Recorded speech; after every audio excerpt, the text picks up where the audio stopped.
before you write a test or before you go into an interview, you always want to think like the person creating the test or the people that's going to be interviewing you, the person that's going to be interviewing you. And you always think, what are their motivations? So if it's someone interviewing you, they're motivated by three things usually. They want to make more money, they want to get promoted faster, and they want to enjoy who they work with. So figure out a way to meet at least one or two of the aforementioned criteria. In my course, the Complete Job Course, I teach you how to create a number of different handouts that you can fill in and bring to your jobs to give the person you're interviewing with help with their career.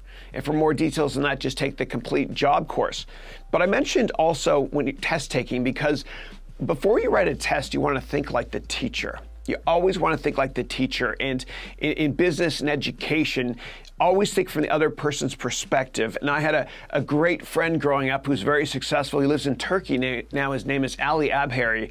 And what Ali used to do, and he started a massive company that competes with Ticketmaster, that Ticketmaster bought recently. But what Ali does, and what he did, I should say, is before he wrote a test, he would always write the exam, like what the teacher is going to put on the exam. He'd actually create the exam himself.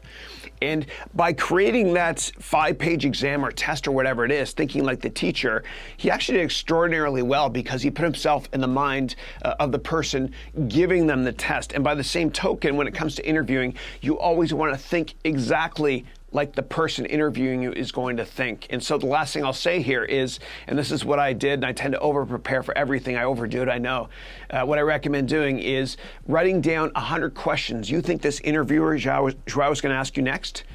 And then I want you to record yourself answering those questions, because every battle is won before it's been fought. And while you listen to yourself giving the answers to the interview questions, meaning you wrote the test yourself, so to speak, I want you to listen to make sure you're not too monotone or you're not too arrogant in the inflection in your voice.